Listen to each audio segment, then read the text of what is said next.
자, 1637년 겨울 어느 날 적막했던 창경궁에 응애 응애 아기 울음소리가 울려 퍼집니다.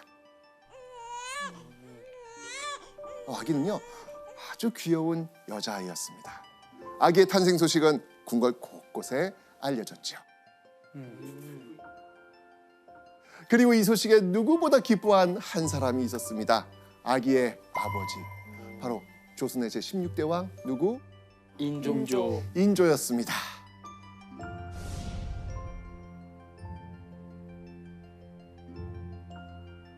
인조는요 이때 태어난 딸이 정말 특별할 수밖에 없었습니다. 왜? 당시 인조의 나이는 44. 늦둥이 딸이었던 거예요. 진짜 늦둥이다. 이 딸은 이후에 효명옹주라고 불렸습니다. 누구라고요? 효명옹주. 네. 인조는요 정말 불면 날아갈까 쥐면 꺼질까 정말 사랑을 듬뿍 쏟았습니다. 늦둥이 딸이니까 너무너무 사랑스러웠겠죠. 자, 그런데요 인조가 이 효명옹주를 아낀 데는 또 다른 이유가 있었습니다. 바로 이 즈음에 인조에게 정말 안팎으로 일생일대의 고난이 있었기 때문입니다.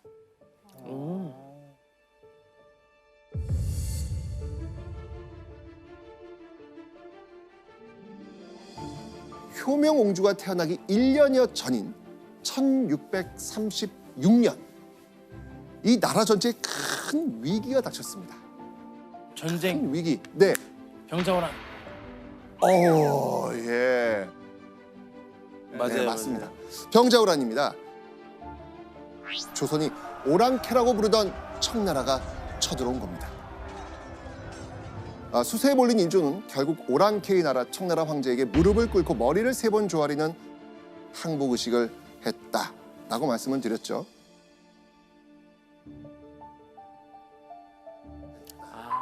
네. 자, 심지어요. 병자호란 직후 청나라가 조선 왕실의 볼모를 내놓으라고 했죠. 소현세자. 네, 맞습니다. 네. 큰아들 소현세자 부부, 둘째 아들 복림대군 부부, 그리고 셋째 아들을 볼모로 보내야 됐고요.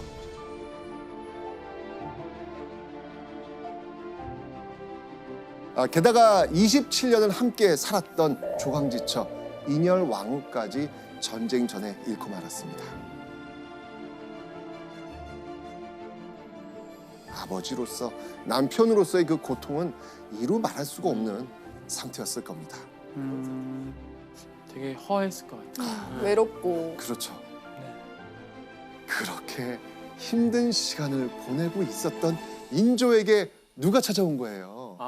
효명옹주. 맞습니다. 그 찾아온 새 생명 효명온주 어떻겠습니까? 진짜 바라만 봐도 행복감을 주는. 말로 되게 표현이 안 되죠.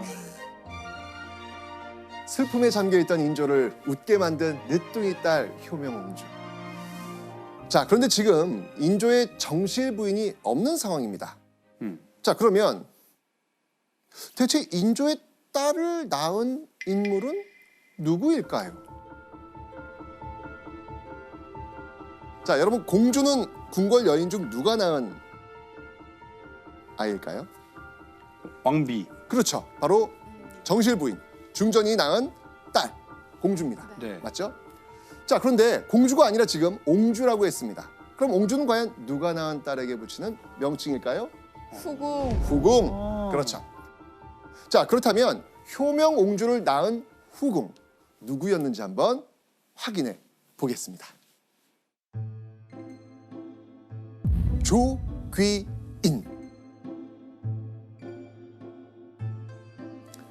조귀인 들어보신 적 있나요?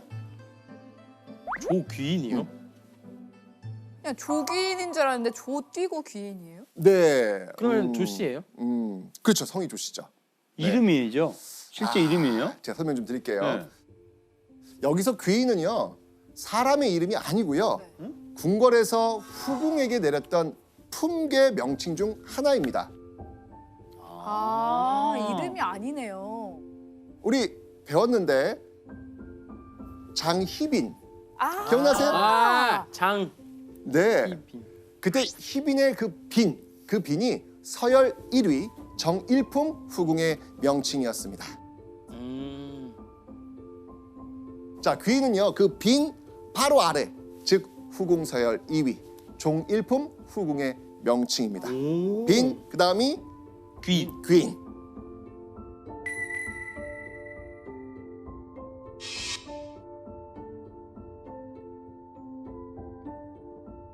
자, 그러니까 조귀인은요 조씨성을 가진 귀인 품계를 받은 후궁을 의미합니다. 자, 그럼 조귀인은 처음부터 후궁 서열 2위였던 귀인이었을까? 아닙니다. 효명옹주를 낳을 때 조귀인의 신분은요 후궁이 아닌 궁녀였습니다. 후궁의 궁녀였는데 궁녀였어요. 점점 올라온 건가요? 네, 맞습니다. 조귀인이 궁에 입궁한 건 1630년, 인조주기 8년째 되던 해라고 알려져 있습니다. 인조는요 그해 들어온 궁녀 조귀인을 눈여겨보고요 관심을 쏟습니다.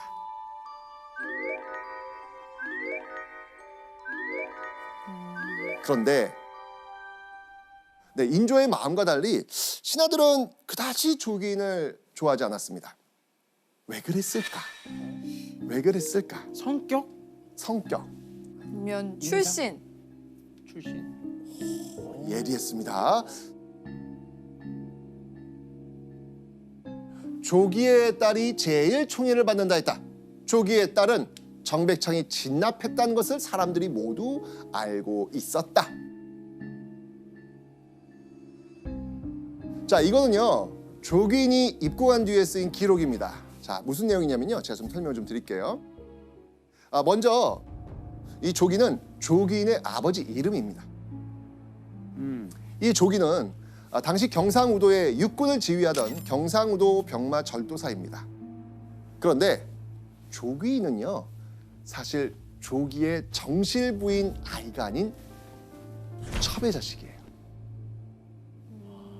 첩의 자식. 근데 그 아랫줄을 지금 보시면 조기인을 정백창이 진납했다라고 하고 있습니다. 진납은 뭘까요? 이렇게 바치다. 받쳤다. 그렇죠. 바쳤다는 의미입니다. 그러니까 정백창이라는 사람이 조기인을 개인적으로 궁에 바쳤다는 거죠. 그러니까 조기는 정식 절차를 밟지 않고 들어온 낙하산. 정확히 낙하산. 낙하산 궁녀라는 거예요. 게다가 출신도 또 정식 그게 아니고. 첩의 자식이고. 첩이고. 신하들이 조기인을 싫어함에도 불구하고요. 조기인은 인조와 갈수록 가까워졌고요. 더 큰 총애를 받게 됩니다. 인조가 전쟁과 가족의 죽음이라는 큰 시련을 겪을 때도 함께했고, 입궁 8년 만에 조기인은 효명옹주를 낳아가지고 인조에게 안기까지 했잖아요. 아마 이 8년이라는 시간 동안 조기인은 인조에게 큰 위로가 되지 않았을까요? 네. 그 후 인조는요 조기인에게 종사품 수건첩지를 내립니다. 자, 이제 조기인을 정식 후궁으로 올린 겁니다. 오, 큰 선물 줬네. 엄청난 큰 선물 아니겠습니까? 자, 이제 품계까지 받고 정식 후궁이 된 조기인, 자신의 입지가 넓어지는 첫 단계라고 생각하지 않았을까요? 그런데 당시 궁 내명부에는요 중전도 대비도 없었거든요. 기억나십니까? 중전 왜 없죠? 오, 그 죽었잖아요. 돌아가셨으니까. 중전 죽었잖아요. 네. 그죠? 네. 자, 이런 상황에서 사망한 인열왕후 외에는 유일하게 인조의 자식을 낳은 여인이었습니다. 조기는 왕의 총애를 독차지하는 유일한 내명부 여인이었던 것이죠. 그러니 조기는 그 입지를 계속 키우면서 지키고 싶지 않았을까요? 당연하겠죠. 자, 그런데 조기인 자신은 첩이 자식이라 출신도 별 볼 일 없잖아요. 네. 그런 조기인이 유일하게 믿을 구석 누구겠습니까? 인조. 인조밖에 없잖아요. 그죠? 어떻게 해서든 인조의 사랑을 받고 마음을 잡고 있어야 궁에서 권력을 누리면서 살아남을 수 있다고 생각했겠죠.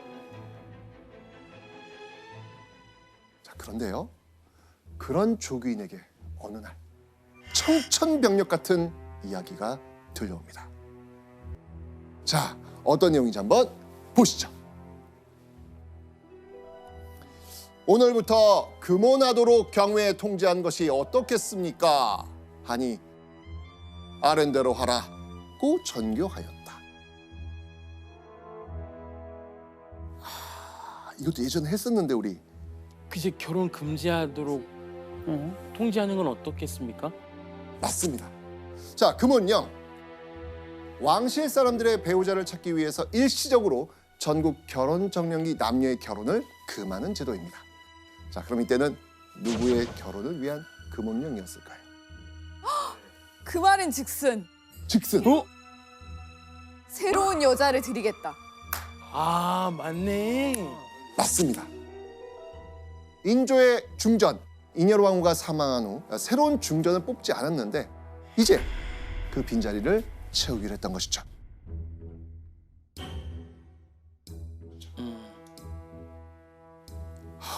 인조의 재혼 소식을 들은 조귀인의 마음은 어땠을까요? 이거는 아니, 되게 빠르다라고 생각했을 것 같아요. 어느 정도는 더 본인이 사랑을 독차지할 거라 생각했는데 맞아요. 만약 인조가 새 중전에게 마음을 주면 나 어떻게 되지? 하지만 그런 조귀인의 마음과는 상관없이 새 중전 찾기는 착착 진행이 됩니다. 그렇게 1년이 흐른 후 과연 인조의 새 중전 아내로 선발된 여인은 누구였을까? 바로 장렬왕후 조씨입니다. 또 같은 조씨. 조씨예요? 조씨로 격이 다릅니다. 중전에 걸맞게 아주 폼이 있고요. 명망 있는 양주 조씨 집안의 셋째 딸이었습니다. 자, 이렇게 15살의 장렬왕후 조씨가 45 인조의 계비로 들어오게 됩니다. 장렬왕후 기억해 두세요. 네, 오늘 장렬왕후 이야기 많이 해야 조씨. 되니까. 장렬왕후 조씨입니다. 네, 중전. 네. 자, 그렇게 15살의 중전을 모셔야 되는 20대의 조귀인. 자, 새 중전은 지금 자신과 비교했을 때 어떻습니까? 집안도 일단, 좋고. 그렇죠. 집안도 좋고. 뭐 비교가 안 될 정도로 지금 출신 좋죠. 그죠? 그러니까 인조가 중전을 총애하지는 않을까. 불안할 수밖에 없을 겁니다.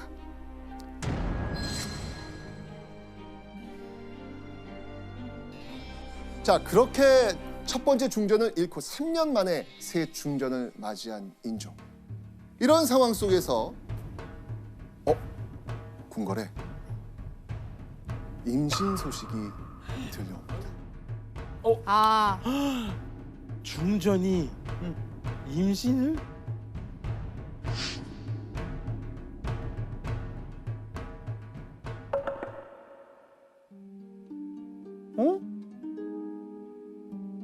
중전 소식 아니에요? 조기인이 아니죠. 아니지, 그러니까. 누군가요? 조괜히 임신합니다. 조괜히 임신합니다. 와. 인조. 뭐야? 진짜요? 아니, 중전이 임신해야 되는데? 그렇죠? 그러니까 재혼한 중전은 임신을 못한 와중에 조균이 또 임신한 거예요. 오. 중전을 두고 조균이 임신한 상황. 세 사람 사이에 그 이유가 있습니다.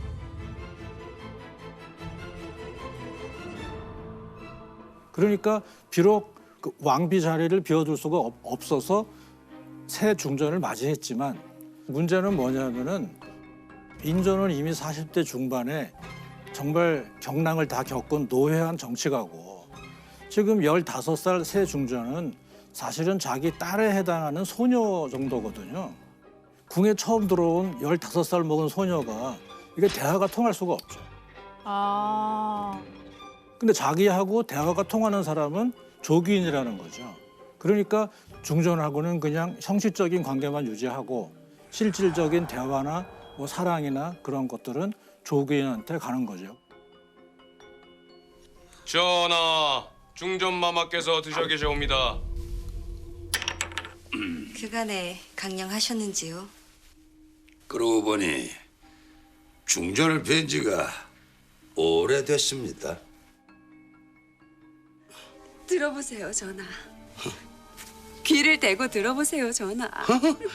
아들인지 딸인지 한번 보자. 이쪽입니다. 더 깜짝이야.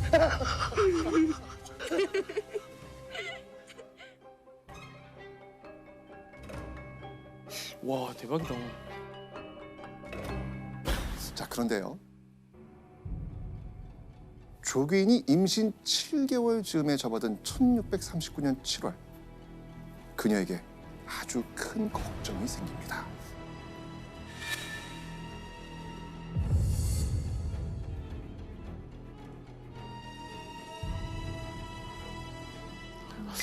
걱정.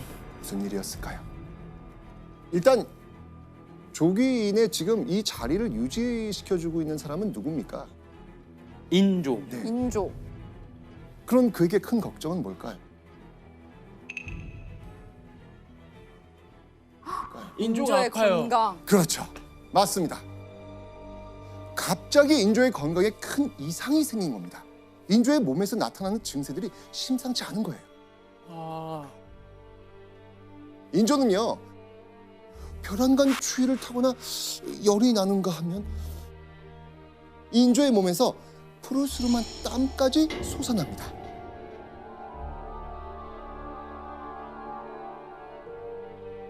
자, 왕이 이렇게 아파요.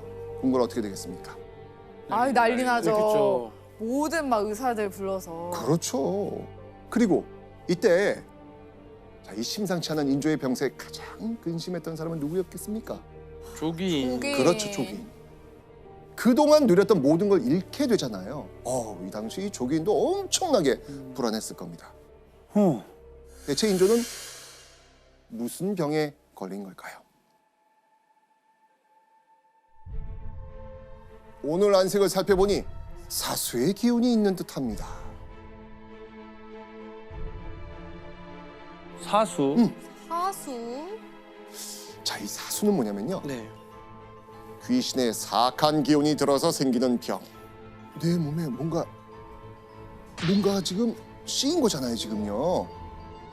그래서 인조가 병의 원인으로 짚은 것 바로 저주였습니다. 저주. 누군가 자신을 노리고 저주했다고 생각하기 시작한 것이죠. 아 계승분 교수님. 근데 실제로 인조가 진짜로 자기가 저주받아서 아프다고 생각한 거예요? 충분히 생각할 수 있죠. 당시 사람들은 저주가 실제로 효력이 있다고 믿었거든요. 왕도 예외가 아니었고요. 특히 인조 입장에서 보면 즉위하자마자 뭐 반란도 맞고 전쟁도 맞이하고 굉장히 스트레스가 많고 불안감이 있는 상태인데 그래서 거의 인조는 당시 피해 의식이 컸다고 볼 수가 있어요. 게다가요. 사수의 기운이 있는 듯합니다. 라는 이 의관의 이야기를 딱 들었을 때 빡! 인조의 머리를 스쳐 지나가는 사건이 있었습니다. 7년 전.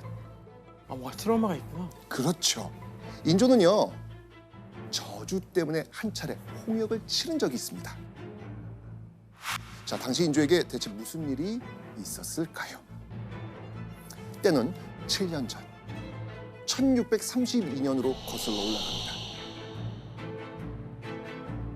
이때 갑자기 인조에게 원인 모를 병증이 지금처럼 나타났습니다. 속에서는 열이 나는데 정작 온몸은 얼음처럼 차가운 증세가 반복이 됩니다. 심지어는 이 오른팔이 갑자기 마비되기도 합니다. 자, 그때 내의원에서는요. 정확한 병명을 찾지 못했고요. 사악한 기운 때문에 병이 생긴 것 같습니다. 라는 진단을 또 내립니다. 당시 인조의 반응은 어땠을까요? 사실 처음에는 안 믿었나? 이거 말도 안 된다고 무시를 합니다.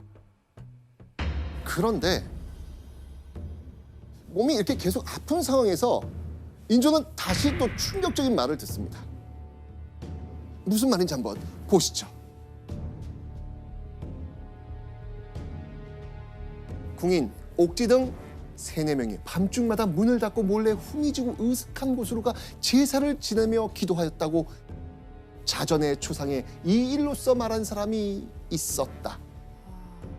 자, 여기서 자전이 누구냐면 바로 인목대비입니다. 인목대비의 초상을 치를 당시 저주하는 거를 봤다는 건가요? 맞습니다.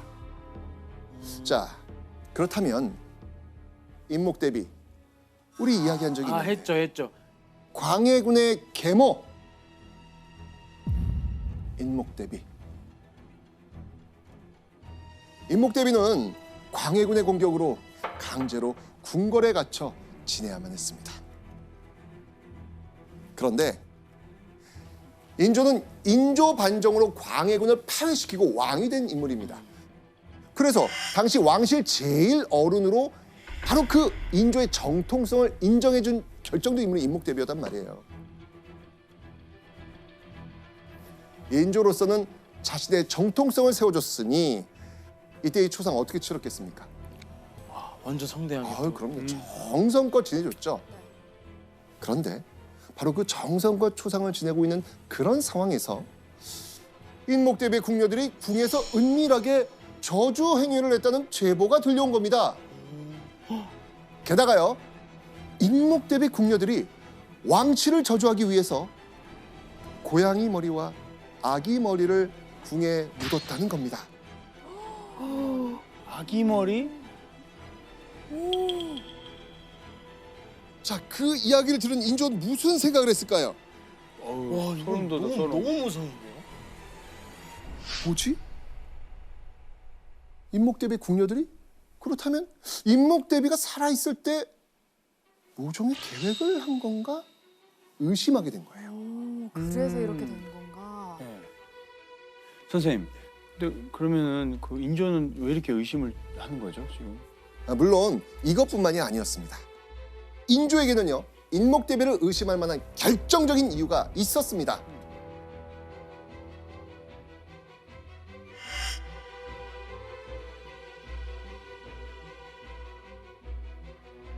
인목대비가 숨을 거둔 직후 그 방에서 아주 묘한 게 발견됩니다. 인목대비가 직접 쓴 글이 빼곡히 적힌 비단 3폭이었습니다. 그걸 본 인조는요, 크게 기겁하면서 분노를 합니다. 바로 임금을 패한다 라는 내용의 글, 바로 영모였습니다. 자, 그리고 인조는요, 비단에 적힌 그 글을 본 이후 큰 불안에 휩싸입니다. 그런 불안감을 안고 있던 중에 저주 사건까지 터진 거예요. 자, 그리고요, 인조는 이 저주와 영모 사건의 주동자로 한 명을 지목합니다. 너다. 누구였을까요? 아까 나온 궁인 아니었어요? 그걸 누군가 조종했을 거 아니에요. 누가? 인조가 의심한 이 사람은요, 인목대비와 가장 가까운 사람이었습니다. 바로 인목대비의 딸 정명공주였습니다.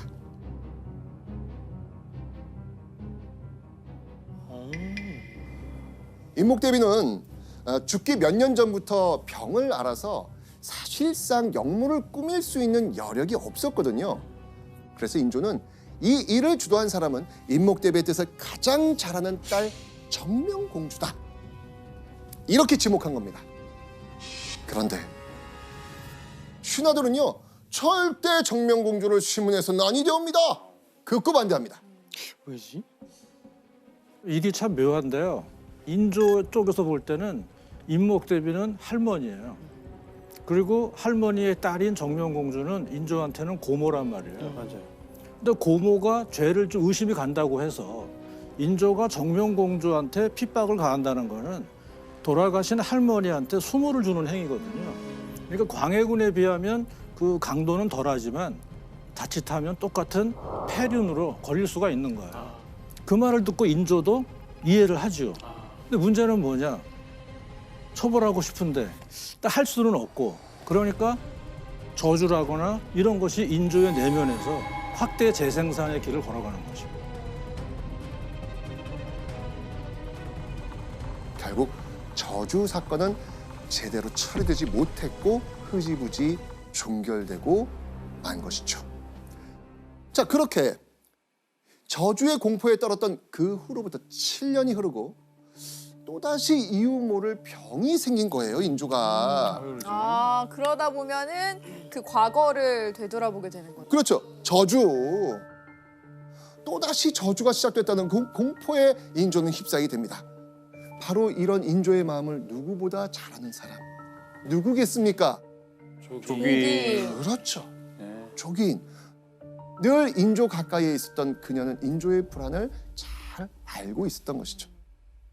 그래서 조기인은요, 자, 이렇게 저주, 여기에 대한 심리적 압박감, 이것 때문에 생긴 인조의 병을 치료하기 위해서 발빠르게 움직입니다. 이 저주를 해결하려고 영험하다는 무당 앵무입니다. 앵무를 불러옵니다. 그러니까 눈에는 눈, 저주니까 용한 무당을 이용해서 해결하려고 했던 것이죠. 자, 그렇게 조기는요, 무당 앵무에게 궁궐 곳곳에 있는 저주물을 찾아내라고 합니다.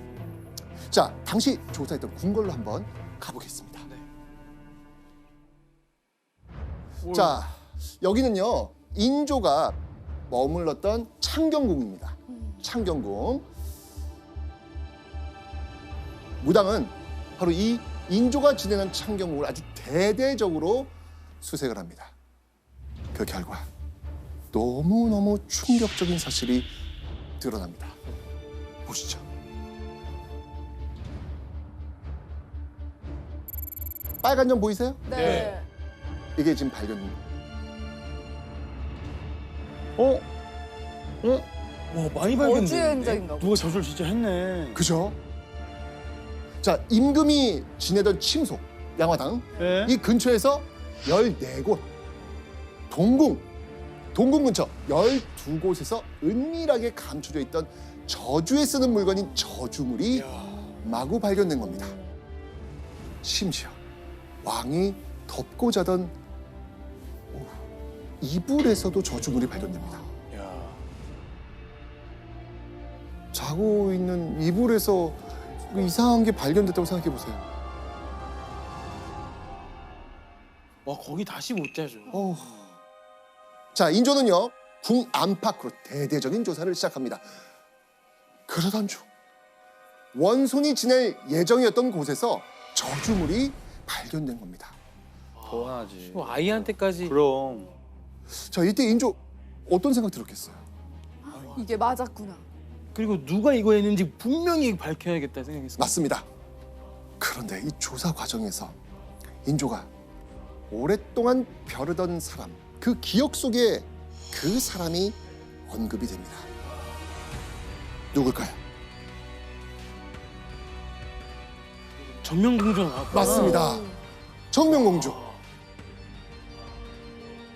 정명공주 집에 무당이 드나들었다는 말이 나온 거예요.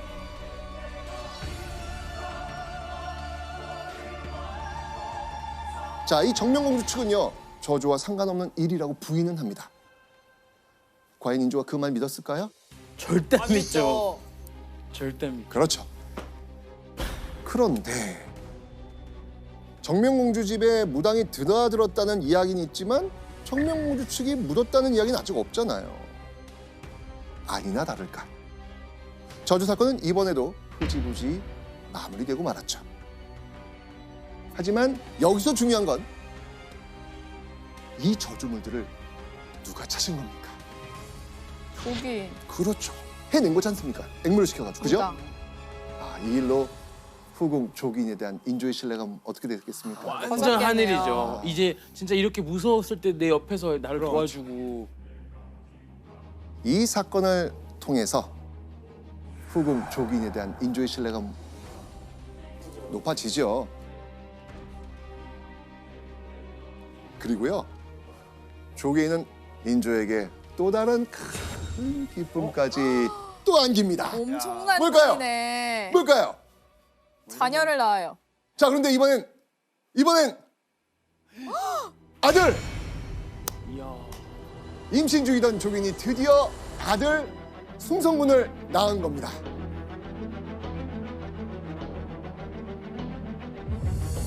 자, 어여쁜 호명공주에 이어서 아들까지 떡하니 안겨주니, 자, 아들을 낳은 조기인은요 1640년 8월 인조에게 다시 큰 선물을 받습니다. 뭐였겠습니까? 상승. 품계 업그레이드. 네. 자, 이제 정삼품 소용으로 올라갑니다. 자, 국녀 출신 들어왔는데 지금 자박자박 지금 올라가고 있습니다. 올라가네요. 지금 그죠? 인조의 애정 무한되었습니다. 인조는 더더욱 조기인을 가까이 합니다. 자, 이제 궁 안에서 인조의 총애로 조기인을 넘어설 여인 아무도 없습니다. 조기인은 확실하게 인조를 독차지하고 있었습니다. 그런데요, 영원할 것 같았던 그 사랑에 균열이 가는 일이 벌어집니다. 무슨 일일까요? 아, 새로운 사람이 생긴다? 아, 새로. 새로운 여자가 생기는 거예요? 새로운? 그렇죠. 어? 바로 인조에게 새로운 여자가 생긴 겁니다. 허허. 조긴 성격이 있어 보이는데. 어느 날 갑자기 인조가 한 궁녀에게 승은을 내립니다. 승은 상궁 이 씨의 등장이었습니다.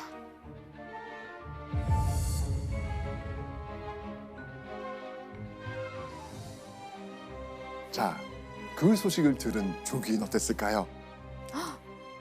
난리 나죠. 불안하고. 그렇죠. 정말 놀라고 불안했을 겁니다. 조기인에게는 자신의 자리를 위협할 경쟁 상대가 나타난 겁니다.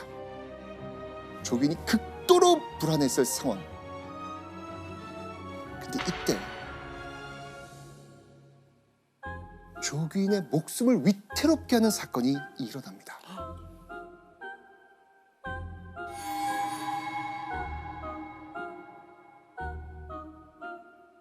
목숨까지? 네, 목숨까지? 바로 누군가가 조기인을 저주하는 사건이 벌어진 겁니다. 저주도 아마 조기인은 큰 충격에 빠지지 않았을까요? 오. 그런데 그 사건을 듣고 더 충격에 빠진 사람이 있었습니다. 누구겠습니까? 인조? 인조. 자신을 향하던 저주에 치가 떨렸던 인조인데 다시 또 화가 납니다. 난리 났겠네요.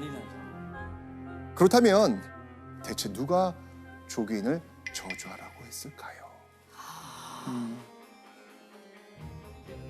설마 이 새로운 여자분이 조기인을 어떻게 해보려고 했을까요? 승은 입은 궁녀. 맞아요. 조기인만 인조의 총애를 받는 게 못마땅했던 승은 상궁 이 씨가 인조의 사랑을 받기 위해서 조기인을 저주했다는 겁니다.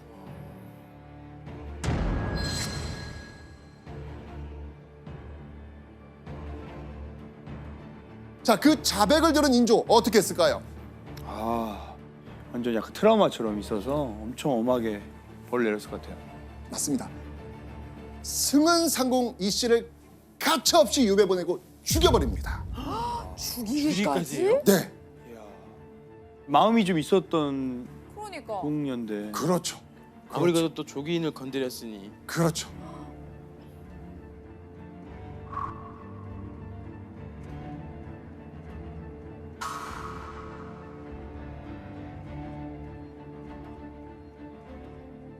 그런데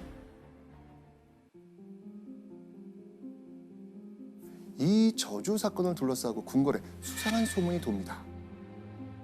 어떤 소문이었을 것 같아요? 실록에 이와 관련된 언급이 있습니다.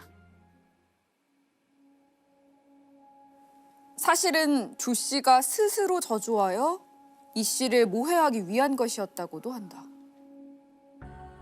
아 이거 조규인 씨. 자작극. 맞습니다.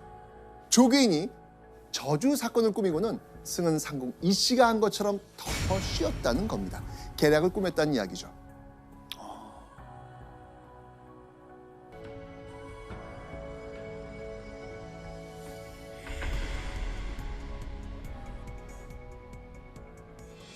인조와 중전 사이에도 큰 변화가 생깁니다. 바로 조선 역사상 정말 전무후무한 사건.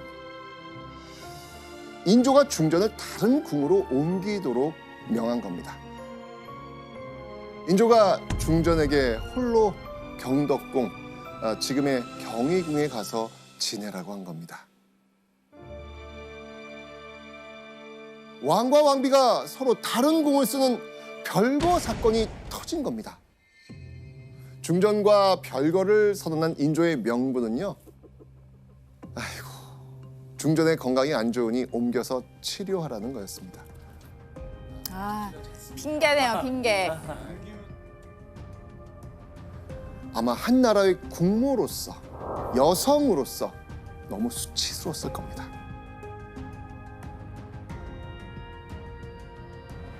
그렇게 시간이 흐르고 1647년 8월 조규인은 큰 경사를 맞이합니다. 무슨 일이었을까요? 효명옹주가 드디어 환례를 하게 된 겁니다. 효명옹주? 오. 자, 그렇다면 조규인과 사돈이 된 인물 우리가 주목해 봐야 됩니다. 그 인물은 당시 영의정에 올라 있었던 김자점입니다. 김자점은요, 인조의 최측근 대신이었습니다. 인조 반정으로 1등 공신이 된 이후에 엄청난 권력을 쥐었죠. 아. 그 영의정 자리 김자점. 김자점의 손자 김세룡이 인조와 조규인의 딸 효명옹주와 결혼하게 된 겁니다. 자, 영의정과 사돈이 된 조규인 어땠을까요? 와 이제는 하이파이브 아니에요? 하나가 됐겠네요, 이제. 그렇죠. 그렇죠. 인조의 변함없는 총애에다가 영의정 사돈이라는 날개까지 단 조규인. 조규인은 날로 위세를 떨치면서 내명부의 실세로 군림합니다.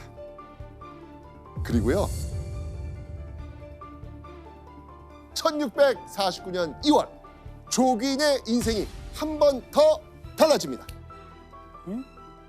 바로 그녀가 드디어 종 일품 귀인의 자리에 오른 겁니다. 아, 드디어. 드디어 지금 우리가 알고 있는 그 조규인의 조규인이 이때 이제 된 거예요. 맞습니다. 첩의 딸로 태어나서 궁녀로 바쳐진 지 19년 만에 벌어진 사실입니다. 자, 인조의 애정을 독차지하며 그야말로 탄탄대로를 달린 조규인. 그런데 귀인 책봉 3개월 만에 조규인에게 최악의 상황이 벌어집니다. 무슨 일이지? 제발. 어떤 상황이었을까요?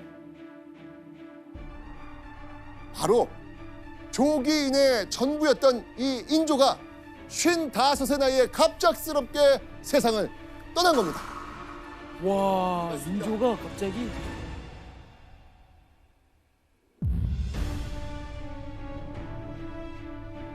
자, 그렇다면 조나단, 인조 다음 왕, 조선 17대 왕이 누구죠? 효종이죠. 맞습니다. 인조의 둘째 아들, 바로 복림대군이었던 효종.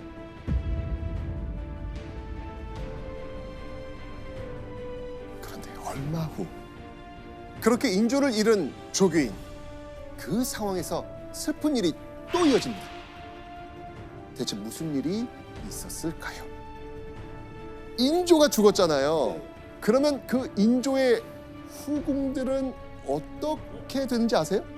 아, 그 다 뿔뿔이 흩어지고 궁을 나가야 되잖아요. 그렇죠. 맞습니다. 와 대박이다. 궁궐을 떠나야 됩니다.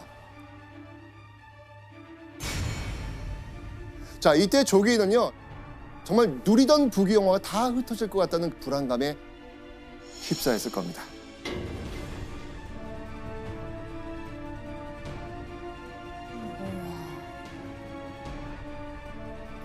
그렇게 불안감에 하루하루 살얼음판을 걸었을 이 조기인. 그런 불안한 조기인을 지켜보고 있었던 인물이 있습니다. 이 과연 누굴까요? 떠난 중전. 그렇죠. 중전. 와야 돼. 바로 인조의 중전이었던 장렬왕후.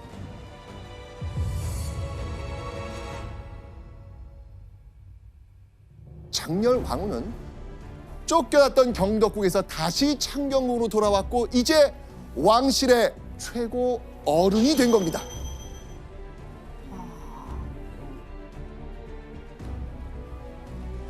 경화드려옵니다.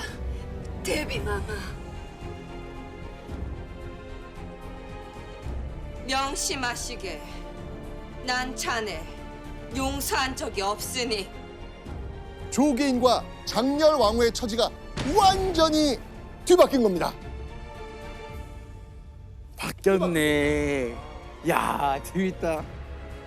자, 그렇다면 조규인 그 성격에 가만히 있었을까요?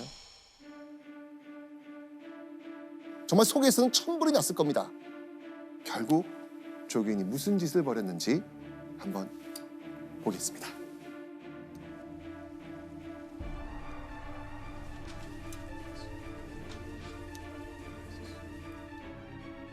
조 씨가 매번 아침 저녁으로 우물물을 길어놓고는 사람들을 모두 몰리고 몰래 기도하였습니다.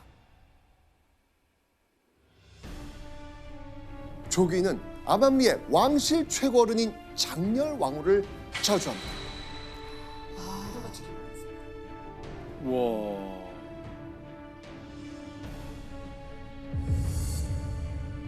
과연 저주 행위를 한 이유가 뭘까요?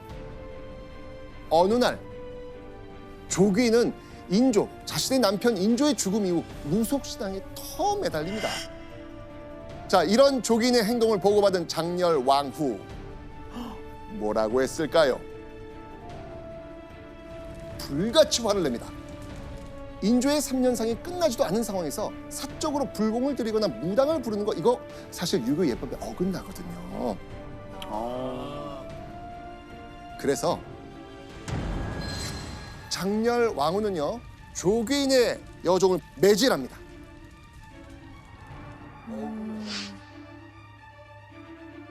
결국 조귀는 앙심을 품고 어떻게든 장렬왕후에게 복수하겠다고 생각했나 봅니다.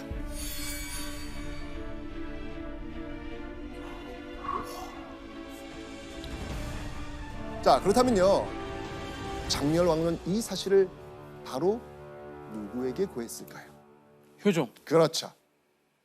조귀인이 벌인 이 섬뜩한 행동에 화가 난 효종은 조귀인의 사람들을 잡아다가 국문하라. 그리고 1651년 11월 곧 수십 명에 달하는 조귀인의 측근들, 노비와 무당이 잡혀옵니다. 그렇게 시작된 저주 사건에 대한 국문. 그 강도가 얼마나 셌는지 하나 둘 입을 열기 시작하죠. 그 결과 엽기적인 조귀인의 저주 행각이 드러납니다.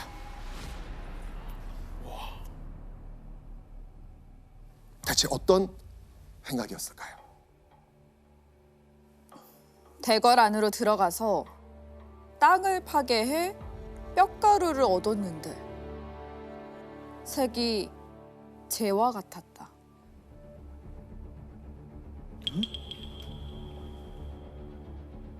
그러니까 한마디로 현장 검증했는데 그곳에서 조균이 시킨 뼈가루 저주의 실체가 확 드러난 거죠. 아, 이제는 더 썸뜩해지는데요, 계속. 자, 그런데 이 조균이 쓴 저주물은요, 뼈가루가 끝이 아니었어요.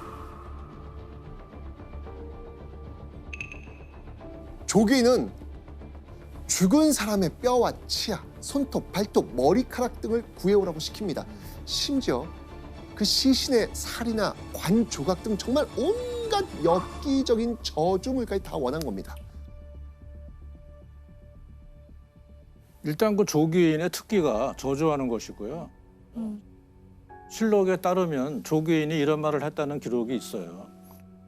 수고스럽지 않고도 성공할 수 있는 길은 저주다. 맞습니다. 자, 그런데요, 이 저주 사건을 조사하던 중 또 한 번 조정이 발칵 뒤집혀집니다.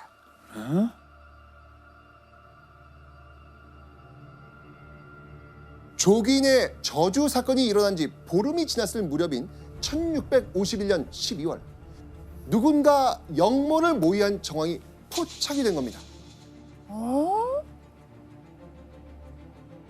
효종은 화가 머리끝까지 납니다. 그리고 관련된 이들을 모조리 잡아들이죠. 그러던 중 김자점의 아들이 정말 충격적인 자백을 합니다.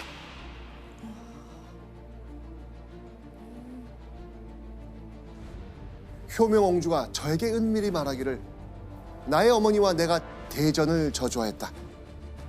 일이 이루어진 후에는 숭성군을 세우고자 한다 하였습니다. 그 처음에 나왔던 그 귀여운 효명옹주가요? 자, 이 조귀인이 첫째 아들을 왕으로 세우기 위해서 딸인 효명옹주와 저주행위를 했고 김자점 일가는 돕기로 했다는 말입니다.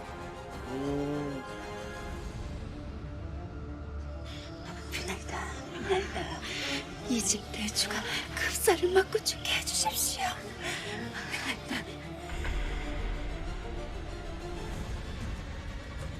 하하, 이 말을 들은 효정 어땠을까요? 분노를 참지 못합니다. 와.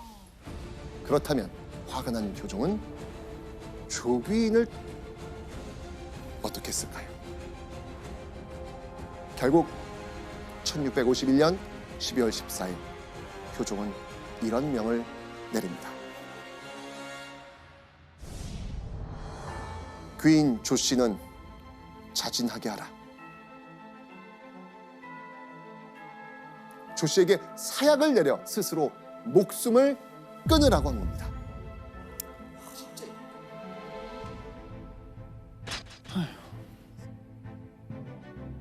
그렇게 궁녀로 입궁한 지 21년 파란만장했던 조귀인의 삶은 이렇게 비극적으로 끝을 맞이합니다. 한세상 잘 살고 간다.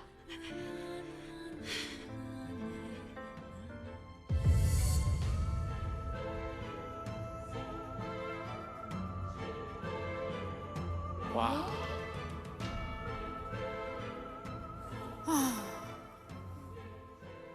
조귀인은요, 저주라는 악랄한 방법을 욕망 채우는 도구이자 생존법으로 썼습니다. 저주로 부귀영화를 얻었고 지키려 했지만 결국 저주는 부메랑이 됐고 그 저주 때문에 생을 마감하고 맙니다. 1437년 인수대비는요, 당대 최고의 권력가 청주 한씨 집안의 이남 육녀 중 막내딸로 태어납니다. 그녀의 성은 한씨. 정확한 이름은 알려지고 있진 않는데요. 뭐 오늘도 편의상 익숙한 호칭인 인수대비로 부르면서 인수대비. 이야기를 하겠습니다. 네. 자, 당시 인수대비의 아버지 한학은요, 명나라와의 그 외교에서 중요한 역할을 담당했던 인물이었습니다. 바로 당시 명나라 황실과 아주 깊은 인연이 있었기 때문입니다. 어. 인수대비의 고모 2명이 공녀로 명나라에 간 이후에 명나라 황제의 총애를 받는 후궁이 됐거든요. 와. 자, 이건 무슨 말이냐면 당시 조선에서 인수대비 집안의 권력은 높다 이렇게밖에 볼 수 없는 것이죠. 네네네. 이렇게 대단한 권력을 가진 그 집안의 막내딸로 태어난 겁니다. 게다가요, 인수대비는 어릴 때부터 다른 여성과는 달리 이걸 굉장히 많이 접했습니다. 다른 여성과 달리 네. 뭘 많이 접했을까요? 제가 대답해도 될까요? 그럼요. 네, 뭔가요? 책? 정답! 오. 남자와 그 여자의 그 철저한 역할 구별 속에서 여성에게는 글 공부를 좀 시키지 않는 그런 경우가 대부분이었거든요. 그런데 인수대비는 달랐습니다. 어려서부터요, 조선에서 구하기 힘든 유교, 불교, 이와 관련된 책 등 정말 다양한 책들을 읽었습니다. 아.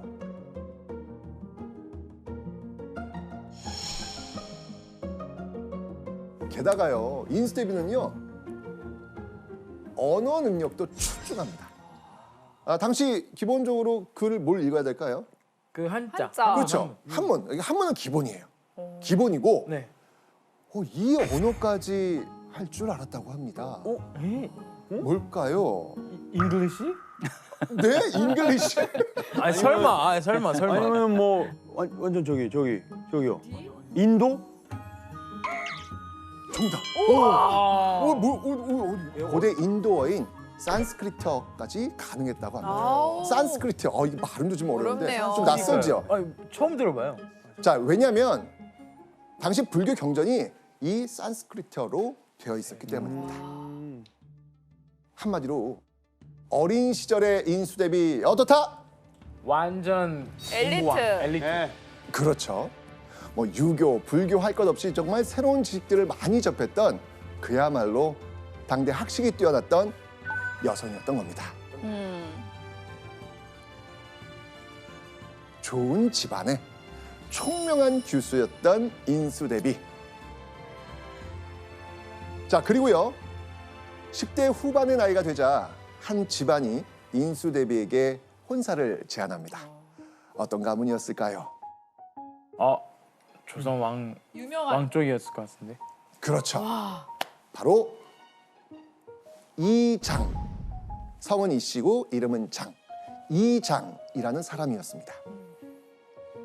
인수대비가 이장과 결혼해서 조선의 로열 패밀리, 조선 왕실 가문의 사람이 된 거죠. 자, 그런데요, 결혼하고 얼마 되지 않아가지고 인수대비의 인생을 정말 발칵 뒤집어 놓는 사건이 벌어집니다. 발칵 뒤집어 놓는 사건. 자, 언제부터인가요? 인수대비의 집안에 낯선 사람들이 은밀하게 드나들기 시작합니다. 낯선 사람. 낯선 사람들. 그 중에는요, 칼을 찬 무사들도 여럿 있었습니다. 대체 무슨 일이 벌어지고 있는 걸까요? 바로 인수대비의 시아버지가 쿠데타를 일으켰다는 이야기입니다. 이 인수대비의 시아버지는 과연 누구였을까요?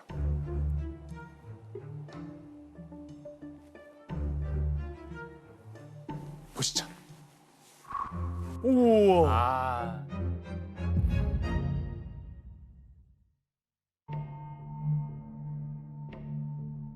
우와. 동현 씨 아세요? 예. 알죠. 누군가요?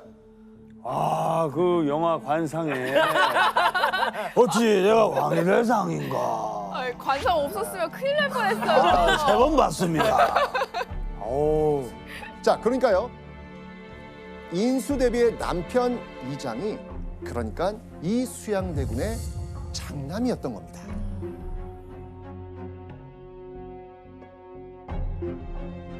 자, 운명의 장난처럼 인수대비가 시집 온 지 얼마 지나지 않아서 시아버지 수양대군이 칼을 잡고 거사를 일으켰던 겁니다. 이 거사를 뭐라고 했습니까? 개유정란이라고. 맞습니다. 수양대군이 한명회와 함께 당시 조정을 장악하던 김종서 세력을 제거하고 권력을 잡은 사건. 자, 이 사실을 알게 된 인수대비. 여러분이 인수대비라면 어땠을 것 같아요?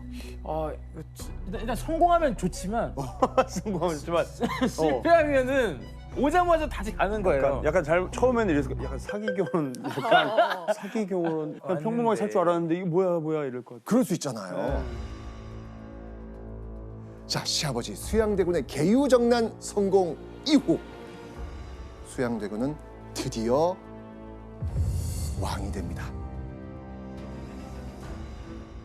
자, 그리고요, 인수대비와 그녀의 남편 역시 지금까지와는 다른 인생을 살게 됩니다. 와. 이장을 책봉하여 왕세자로 삼고 한 씨를 왕세자 빈으로 삼았다. 자, 이게 무슨 말입니까? 그러니까 이장을 왕세자로 삼았다는 거죠. 맞습니다. 인수대비의 남편은 의경 세자가 되었고 인수대비 역시 세자 빈이 된 겁니다.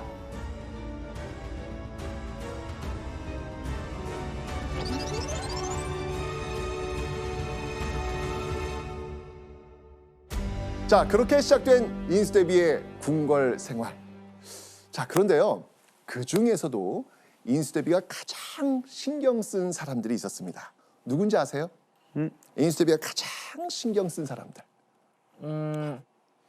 자기 고향 사람들? 성공했슈. 바로 시부모님 세조. 특히 시아버지였던 세조와 시어머니였던 정의왕후에게 지극정성을 다했습니다.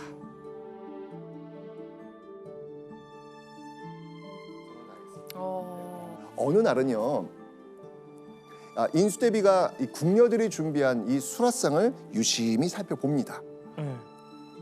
이 바로 시아버지 세조가 먹을 음식에 혹시 문제는 없는지 정성스럽게 살피기 위해서였죠.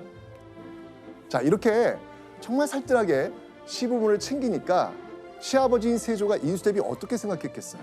너무 예뻐하죠. 자, 당시 세조의 며느리 사랑이 얼마나 대단했는지 며느리 인수대비를 위해서 아주 특별한 선물을 만들어서 줍니다. 어떤 선물인지 한번 확인해 보겠습니다.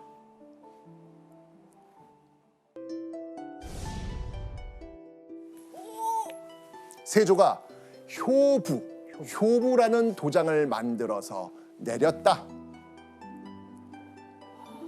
효부. 이게 무슨 뜻일까요? 약간 그 옛날에 우리 초등학교 때 참 잘했어요 도장 같은 거 있잖아요. 맞아요. 그러니까 세조가 인수대비의 효심이 대단하다는 걸 공식적으로 칭찬해 준 겁니다.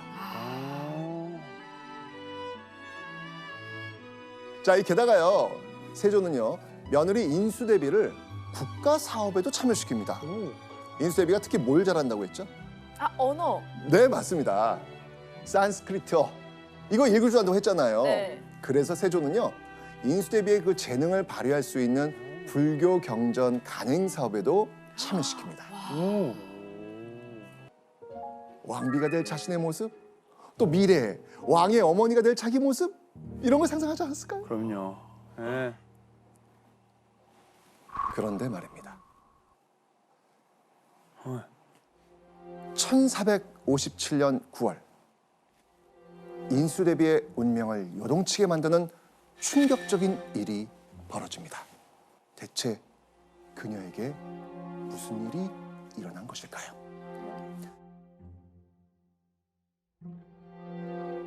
영원히 이별을 하였으니 슬픔을 어이 다 말할 수 있으려. 천지도 반드시 그 심정을 알 것이다. 자, 이게 어떤 내용인지 아시겠어요? 이별을 했네요. 자, 바로 궁궐에 들어간 지 2년 만에 인수대비의 남편 의경세자가 세상을 뜬 겁니다. 아니 갑자기요? 왜요? 어느 날 건강했던 세자가 갑자기 통증을 호소하면서 쓰러진 뒤 일어나지 못합니다. 충격에 빠진 세조는 물론이고요. 조정 대신들까지 모여서 하늘에 기도했지만 아무 소용이 없었죠. 결국 그렇게 인수대비의 남편은 병을 앓은 지 2달 만에 죽고 맙니다.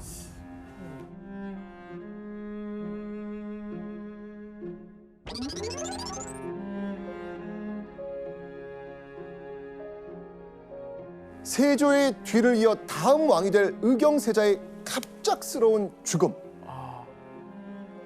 그리고 이 모습을 지켜볼 수밖에 없었던 아내 인수대비. 이때 인수대비의 나이는요 고작 21살밖에 되지 않았습니다. 심지어요 셋째 아이를 출산한 지 2개월밖에 안 된 그런 때였습니다.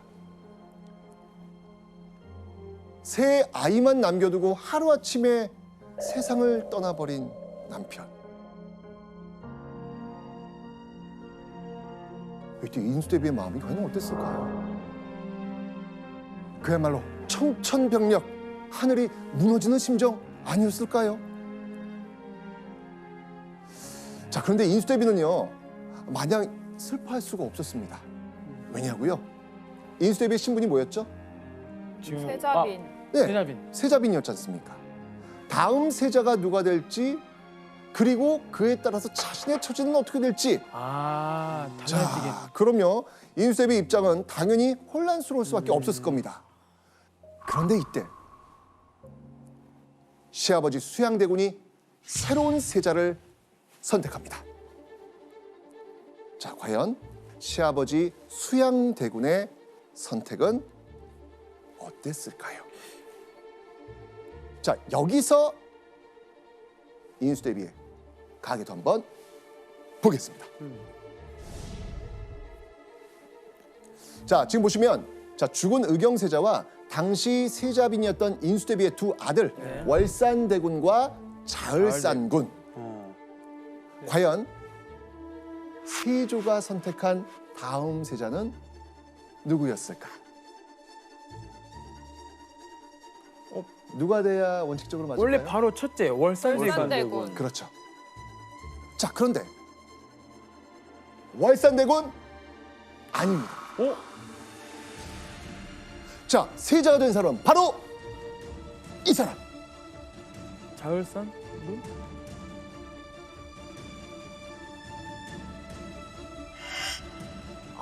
뭐예요? 해양대군? 아니 그 의경세자의 동생인 건가? 그렇죠.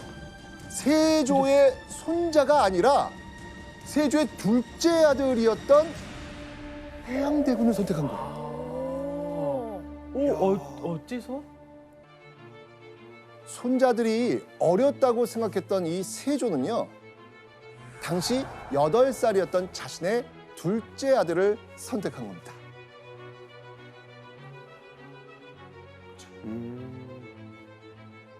하루아침에 왕비가 될 기회도 잃었고요. 그것도 모자라서 아들들이 왕이 될 기회도 잃어버렸던 인수대비.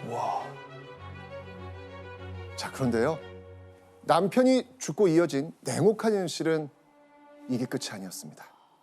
바로 인수대비가 새 아이를 데리고 궁궐을 떠나야만 했던 겁니다. 그래도 손자인데. 당시 왕실의 법도상 세자를 제외한 대군들은 궁궐에 있을 수가 없었습니다. 19살에 세자빈이 되어 궁에 들어왔는데 21살에 남편이 죽고 청산 과부가 되었던 인수대비. 자, 그런데 참 인수대비 마음도 참 안 좋아요. 그렇죠. 안 좋은데 사실 이 남겨진 며느리와 손자를 바라보는 세조와 정의왕후의 마음은 또 어땠을까요? 그렇네. 효부였잖아요 또. 맞아 도장까지 만들어줬는데. 그러니까.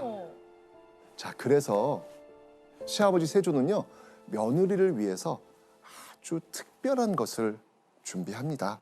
인수대비가 궁 밖으로 나가면 행여나 고생할까? 나가서 지낼 집까지 지어줍니다. 자, 그런데 과연 이들이 이사 간 곳은 어디일까요? 바로 지금의 덕수궁 자리입니다.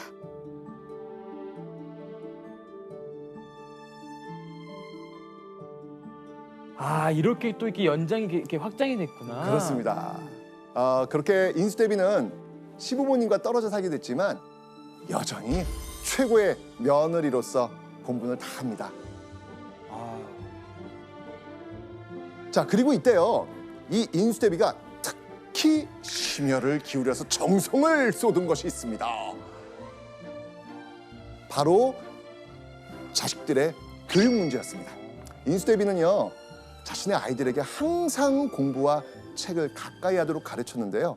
이런 기록이 남아있을 정도입니다. 보시죠.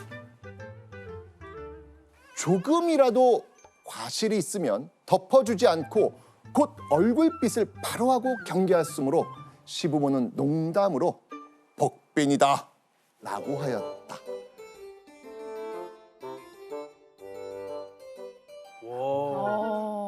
복빈이 뭘까요 지금? 조금이라도 뭔가 그 아들들이 잘못하면 막 안 덮어주고 막 혼내고 엄격한 엄마. 엄마가 예. 맞습니다. 자, 이 폭빈이라는 농담을 들을 정도로 참 엄한 어머니였던 인수대비.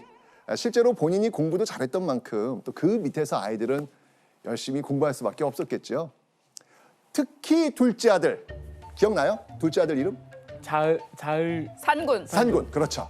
둘째 아들인 이 자을산군은 인수대비처럼 책을 참 좋아했다고 합니다. 그뿐만 아니고요. 인수대비의 그 아들들은요, 모두 효심이 깊고요. 홀로 남은 어머니 인수대비를 지극히 섬겼다고 합니다. 자, 세월이 흘러서 인수대비는요, 세 자녀의 결혼식까지 모두 치릅니다. 자식들의 교육에 결혼까지. 자, 이렇게 인수대비가 궁박 생활에서 안정을 찾아갈 무렵.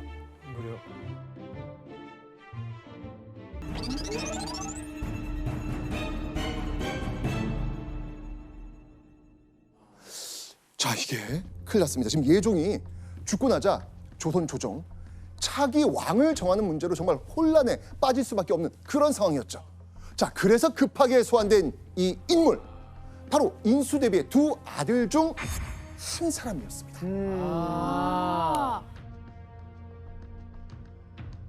누구였을까요?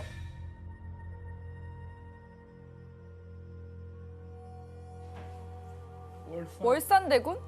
월산대군. 자을산. 월산. 자을산. 자을? 자을. 아니 당연히 월산. 자을산이요. 자, 바로 인수대비의 둘째 아들. 자을산. 그래요. 자을? 네. 제일 자, 똑똑했어요. 책 많이. 세자가 아니었던 자을산군을 곧바로 왕으로 추대한 겁니다. 그리고 이 자을산군이 바로 조선 제9대 왕 성종입니다. 성종.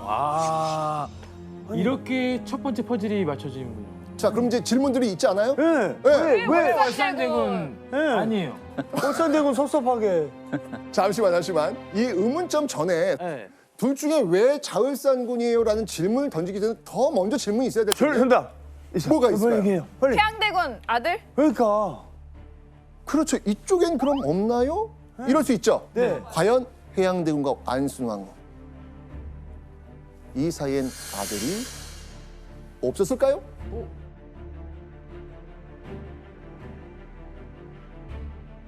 있습니다. 제한대군이 있었구나. 있습니다. 예종에게는요, 아들 제한대군이 있었습니다. 그러면 예종의 첫째 아들이 제한대군인데 제한대군이 됐어야 되는 거 아니에요? 그렇죠. 자, 그런데 당시 예종의 아들 나이가 몇 살이지? 4살이야. 4살. 너무 어려서 제외됐던 겁니다. 4살에 어떻게 왕이 돼? 네. 지금 우리 아들 나이인데 말도 제대로 못해 아직. 진짜 말도 잘 진짜 못해. 맞아. 진짜. 좋습니다. 자, 첫 번째 의문 풀렸고요. 네. 자, 또 한 가지 의문점이 있습니다. 아니, 아까 인수대비의 아들 몇 명이었죠? 2명. 2명이었잖아요. 근데 인수 대비의 첫째 아들이 아닌 둘째 아들 자을산군이 왕이 된 이유 뭐였을까요? 그 이유는요, 바로 세조의 아내 누구라 그랬죠? 정의왕후. 정의왕후. 맞습니다. 왕실의 최고 어르신 정의왕후의 선택이었습니다. 아. 이 정의왕후가 이 자을산군 성종을 강력하게 지지했거든요. 왜 그랬을까? 왜 그랬을까? 이유가 있습니다. 자, 왜냐하면 자을산군의 아내, 아주 유명한 인물의 딸, 우리가 함께 배웠던 그 이름, 바로 이 사람. 아, 한 명의 압구정. 아. 한 명의. 예.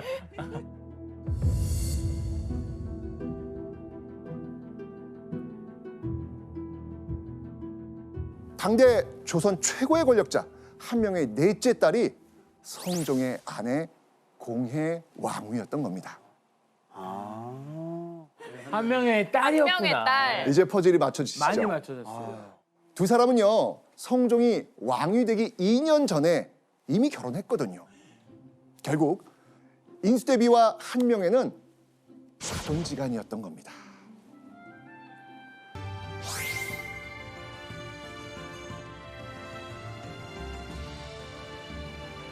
어릴 때부터 효심 깊었던 아들 성종에 또 자신을 믿고 지지해주는 시어머니 정의왕후까지 이제 드디어 인수대비의 행복한 궁궐 생활이 시작됩니다. 인수대비의 모든 것 완벽해 보이지 않습니까? 그죠? 네. 네. 자, 그런데요, 인수대비에게도 신경이 쓰이는 게 하나 있었습니다. 뭘까? 바로 며느리 문제였습니다. 아. 왜 인수대비는 며느리 때문에 불안했을까요? 바로 11살에 결혼했던 이 성종이 17살이 될 때까지 왕비와의 사이에서 자식이 한 명도 없었던 거예요. 이건 너무 크다. 그렇죠. 그죠? 게다가 인수대비 며느리 공혜왕후는요, 평소에도 몸이 좀 약했습니다. 결국 인수대비와 그 시어머니 정의왕후는요, 결정합니다. 성종의 후사를 위해 간택 후금까지 드리게 됩니다. 그런데 네. 그래도 이 성종의 후사가 감감무소식입니다. 오. 하루라도 빨리 왕실이 안정되려면 아들과 며느리가 자식을 낳아야 됩니다. 굉장히 불안하지 않습니까, 지금? 그렇죠. 자, 그렇게 인수대비가 후계자 문제 때문에 걱정하고 있었던 바로 그때 1474년 갑자기 궁궐에 있는 모든 사람이 통곡하며 크게 슬퍼하는 일이 벌어집니다. 왜 그래? 무슨 일이 생겼을까요? 왜? 바로 인수대비의 며느리이자 성종의 아내였던 공혜왕후가 병으로 세상을 떠난 겁니다.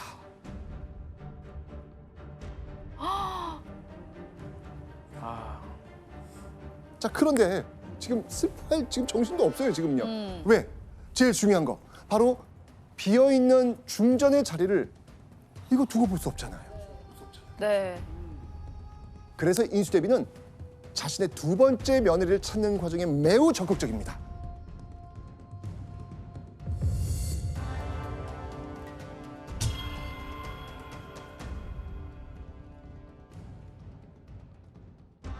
인수대비는요, 자신이 원하는 며느리상을 담은 이것을 만들기로 합니다.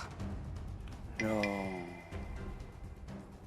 바로 내훈이라는 책입니다. 내훈? 내훈. 내훈은요, 아내의 교훈, 여성들을 위한 훈육서라는 뜻입니다. 와. 중국의 연려전, 소학, 여교, 명심보감에서 부녀자들에게 귀감이 될 만한 문구들을 뽑아서 내 생각을 덧붙인 것이다.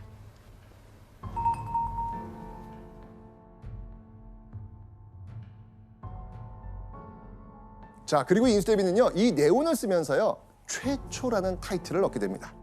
조선 왕실 최초로 책을 쓴 여성 저술가라는 거죠. 와.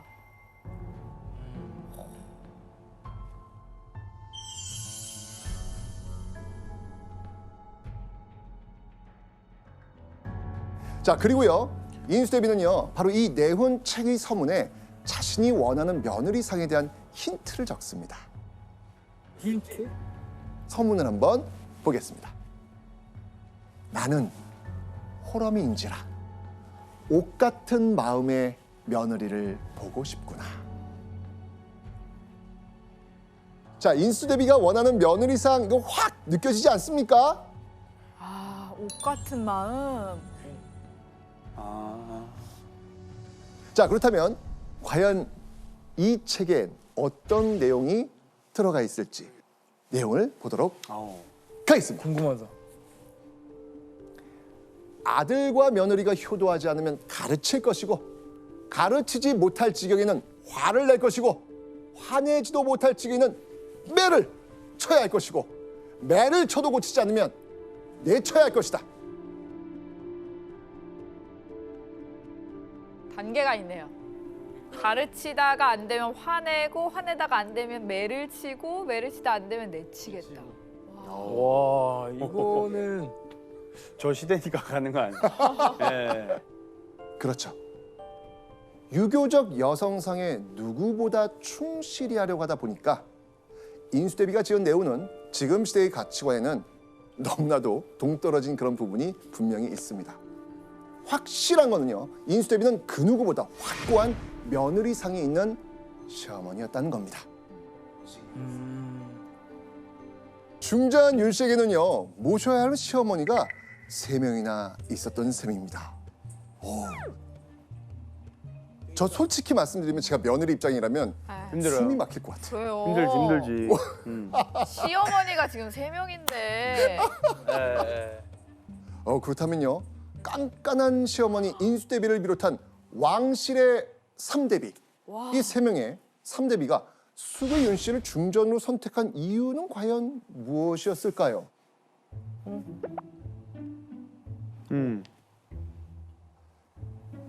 윤 씨가 평소에 허름한 옷을 입고 검소한 것을 숭상하며 일마다 정성과 조심성으로 대하였으니 대사를 위촉할 만하다. 와, 이거는 정숙하고 근면한 데다 몸가짐은 겸손하고 공경하였기 때문에 충전의 자리에 올릴 만하다라고 이야기한 것이죠. 아, 선생님. 네. 그럼 윤 씨가 어른을 좀 잘 공경해가지고 그렇게 왕비가 된 건가요? 그것 말고도 결정적 이유가 있었습니다. 어떤 거지? 어른을 잘 공경하고 잠깐만. 어. 그 당시에 면접을 볼 때 이미 아이가 있었던 게 아닐까요? 맞습니다. 맞습니다. 자, 사실 와. 수구이 윤 씨가 성종의 아이를 임신하고 있었거든요. 아, 자, 분명히 얘기했습니다. 지금 즉위한 후 7년 때 자식 소식이 있다 없다? 없다. 없는데 그 성종의 첫 아이 소식이 아. 수구이 윤 씨의 뱃속에서 나오게 되었던 것이죠. 야, 와. 그렇게 중요하구나. 타이밍이. 그렇죠. 자, 아이를 임신하고 있던 수구윤 씨 결국 중전이 되었고요. 그 후 4개월 만인 1476년 11월 7일 아들을 낳습니다. 아. 자, 드디어 생각해 보세요. 본격적인 정치를 시작한 성종? 그런데 그런 시기에 첫 세자의 탄생. 와. 이거 기쁠 수밖에 없잖아요. 그죠?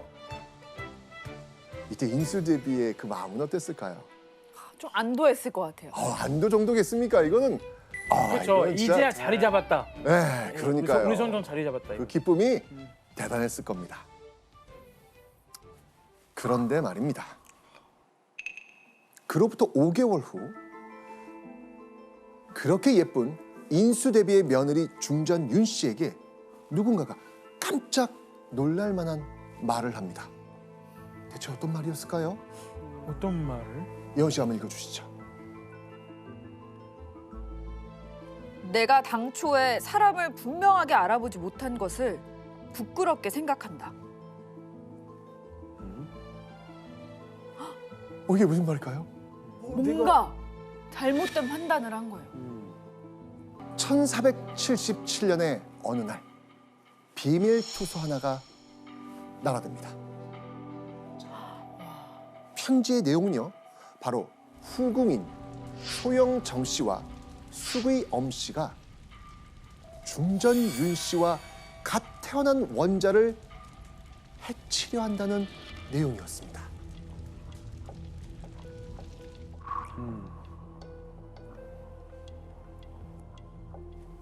자, 이 소식을 전해들은 인수대비 어떻겠습니까? 단단 지키려고 그러죠. 네. 당황하죠. 어떻게 만든 아들이고 그러니까. 가족인데 화들짝 놀랬죠. 자, 그러면서요, 누가 이런 악독한 짓을 저질렀는지 당장 범인을 찾아내라고 지시합니다. 그런데 말입니다. 며칠 후 사건을 조사하던 왕실 어르신들은 범인이 밝혀지자 큰 충격에 빠집니다. 누가 과연 그 범인은 누구였을까요? 투서의 범인은 바로 중전 윤 씨였습니다. 본인이라고요? 네, 왜? 중전 윤 씨가 자신의 중전 자리가 불안한 나머지 자작극을 벌였던 겁니다. 진짜? 사실 이 중전 윤 씨가 이 아이를 출산하는 동안 성종은 다른 후궁들을 많이 아끼는 상태였습니다. 그런데 그 후궁 중 한 명이었던 소영정 씨가 임신했다는 소식을 듣게 된 거예요. 불안하죠. 네. 밀릴 수도 있겠다. 그러니까요.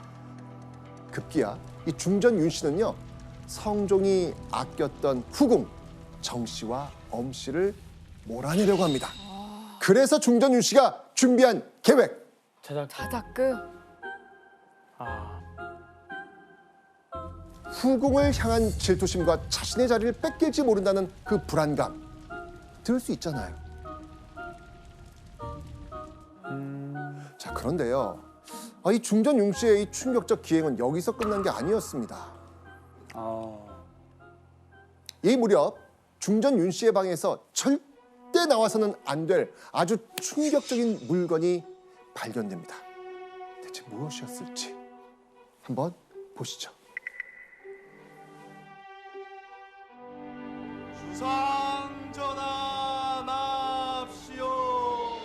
뭐라고 계세요? 어서 숨기지 않고요. 뭐예요? 비켜보세요. 뭐라고 계십니까?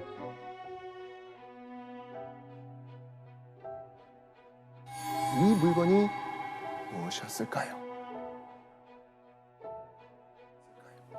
아까 무슨 뭐 종이 같은 거 꾸겨진 것 같아서 약간 부적?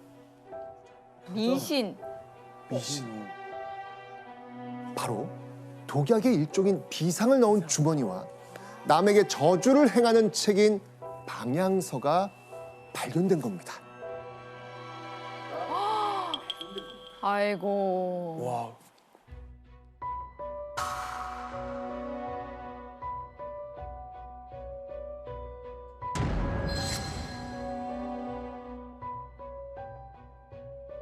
성종이 다른 후궁에 대한 관심과 사랑들이 이제 점점 커져가고 있었고, 심지어 다른 후궁이 이제 임신까지 하게 되니까 혹시라도 이 중전의 위치에서 쫓겨나는 것은 아닐까 불안감이 커진 거죠. 중전이 벌인 전대미문의 자작극, 누구보다도 이 사실을 절대 받아들일 수 없었던 인물이 있습니다. 누구겠습니까? 인수비. 그렇죠. 인수대비. 바로 시어머니 인수대비였습니다. 그래서 잘못 뽑았구나 생각한 거네요. 네. 아, 고르고 골라 며느리를 들였다고 생각했는데 그 며느리가 이런 대형 사고를 쳤으니 인수대비를 비롯한 왕실 어르신의 눈에 중전 윤 씨 당연히 예쁘게 보일 리 없습니다. 그런데 말이죠. 사실 일각에서는요. 이 시어머니 인수대비를 비롯한 왕실의 어르신과 며느리였던 중전 윤 씨의 그 사이가 그 전에 이미 틀어졌다는 이야기도 있습니다. 그 전에 이미. 어떤 이유로? 자, 이게 무슨 말일까요? 사실 중전 윤 씨가 비상과 방향서를 들키기 보름 전에 이미 왕실의 어르신들과 아주 묘한 신경전이 있었기 때문입니다.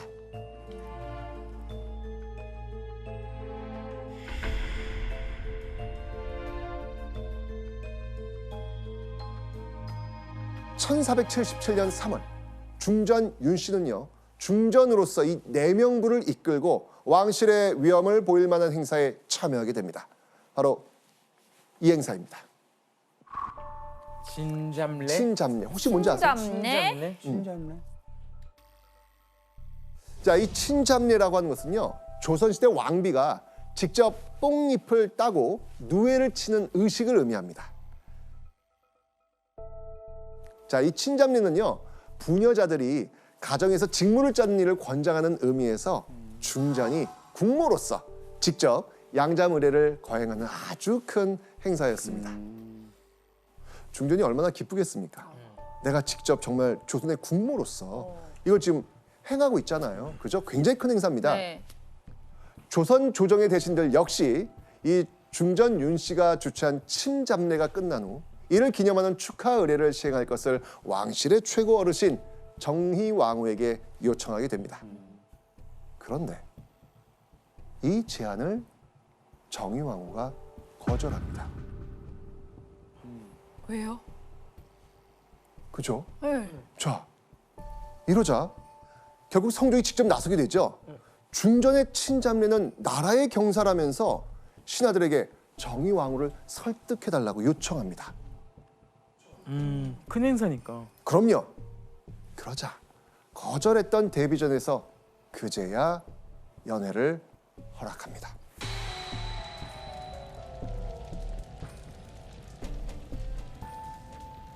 자, 그렇다면 중전 윤 씨는 자신을 운마땅히 지금 바라보고 있는 시댁 어르신들 과연 어떻게 대했을까요?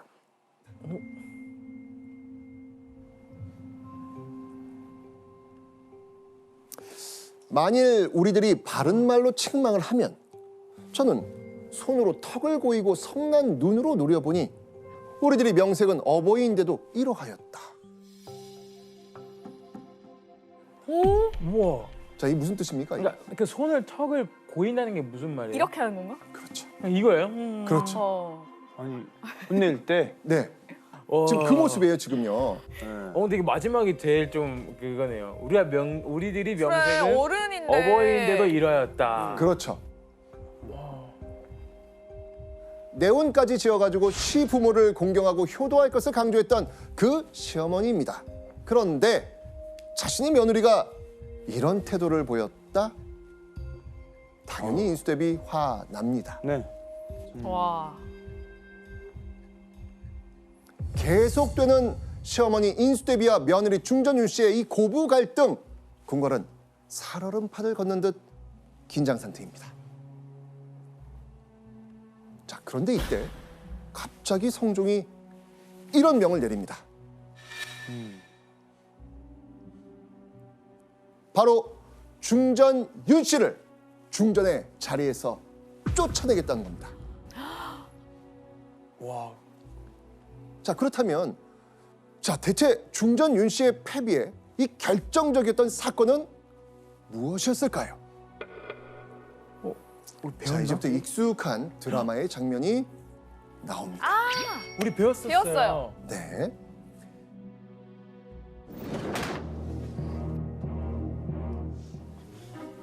정말 실성을 한 겁니까? 일어나세요! 내 몸에 손대지 마시라니까요. 네가 놓으시라니까요.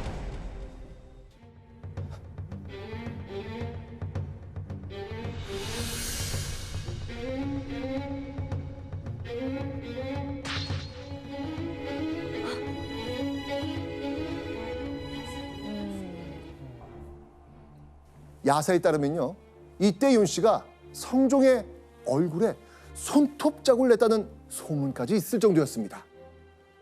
성종의 얼굴에 이 손톱 자국이 났다는 바로 그날이 된 것이죠. 그리고 그 다음 날인 6월 2일 성종은 신하들에게 이렇게 말합니다. 윤 씨를 서인하겠다. 한마디로 윤 씨를 중전에서 쫓아내겠다는 겁니다. 그리고 이런 성종의 결정을 들은 인수대비와 왕실의 어르신들, 이런 말을 남겼다고 합니다. 보시죠. 내가 일찍이 화가 주상의 몸에 미칠까 두려워했는데 이제 내 마음이 편안하다. 무슨 뜻입니까? 그러니까 이게 다행이다. 잘 됐다. 잘 됐다. 네, 인수대비가 성종이 중전을 내쫓는 걸 찬성한 겁니다. 자, 그렇다면 이게 끝이었을까요? 내보냈는데? 그 다음 드라마 장면들 기억해 보셔야죠. 아, 사야. 그렇죠. 아, 맞습니다. 진짜? 그로부터 3년 후 성종의 또 다른 명령이 떨어집니다. 쫓겨난 패비 윤 씨를 사사하라. 아이고야. 한마디로 패비 윤 씨를 죽이라는 겁니다. 교수님, 성종은 왜 3년이나 지나서 패비윤 씨를 죽이라고 명령을 내린 걸까요? 신하들 사이에서 계속해서 패서인 되었지만 이 패비에 대한 처우가 너무 열악하니까 좀 보충을 해주라라고 하는 건의들이 이제 계속해서 이제 들어오는 것이죠. 성종 입장에서 생각했을 때 왕세자가 잘하고 이 왕세자가 잘하는 사이에서 신하들은 이 일을 그치지 않을 것이고, 그럼 언젠가 패비가 세자가 왕이 된 다음에 복권도 될 수 있지 않을까라고 하는 생각을 했던 것이고, 결국 그런 고민 끝에 성종은 내 대에 이것을 끝내야 되지 않을까라고 하면서 패비의 사사를 결정한 것 같습니다. 결국 성종이 결단을 내린 겁니다. 그리고 1482년 8월 16일 패비윤 씨는 결국 죽음을 맞이하게 됩니다.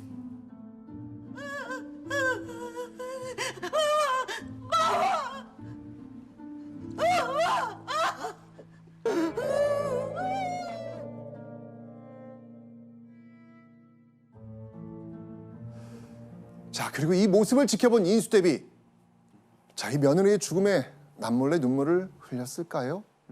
아니면 왕실의 안정을 위해 어쩔 수 없었다고 생각했을까요?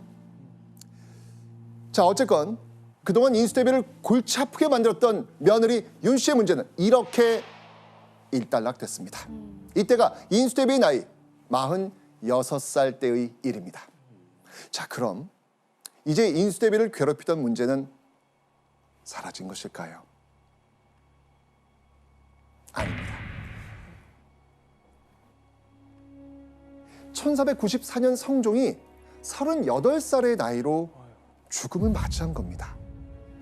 이렇게 되니까 성종의 아들이자 인수대비의 손자가 왕위에 오르게 되겠죠? 네. 이 아이고. 사람이 누굽니까? 그래서 그 패비윤 씨 유명한 아들. 연산군. 맞아요. 이제 우리가 이야기했던 퍼즐이 지금 맞춰지는 순간입니다. 우리 연산군 맞아요. 이야기를 이미 했잖아요. 네. 그 다음 것까지 맞춰졌어요. 그죠? 네. 네. 와.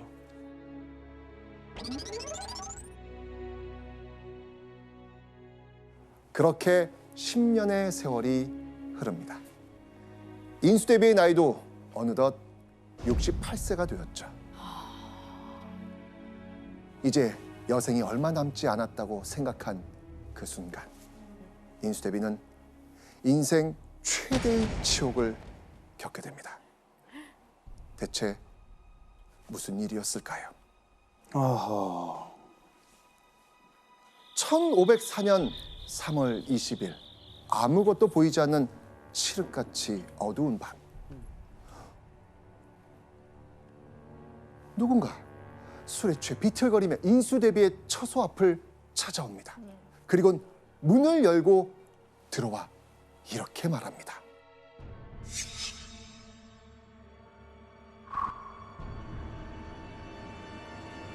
한 가지만 묻겠습니다. 대비는 어찌하여 우리 어머니를 죽였습니까?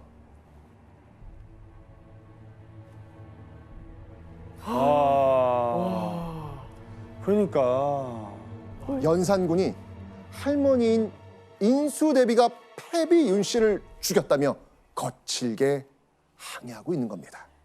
성종의 후궁들이 패비를 중상모략했고 그 중상모략에 할머니 인수대비가 동조해 억울하게 죽었다는 내용이었습니다. 끝난 줄 알았던 인수대비와 패비 윤 씨의 악연이 윤 씨의 아들 연산군에 의해 다시 시작된 겁니다. 맞아요. 자, 심지어 야사에서는 이날요 연산군이 머리로 할머니 인수대비를 들이받았다 와. 이런 이야기도 있어요. 이 사실에 충격받은 인수대비가 흉악하구나 하면서 충격을 받아 자리에 누웠다는 그런 야사의 기록이 있을 정도입니다. 자, 이후 인수대비 과연 어떻게 됐을까요? 이 일이 있은 지 얼마 되지 않아 인수대비는 병상에서 일어나지 못한 채 세상을 떠납니다.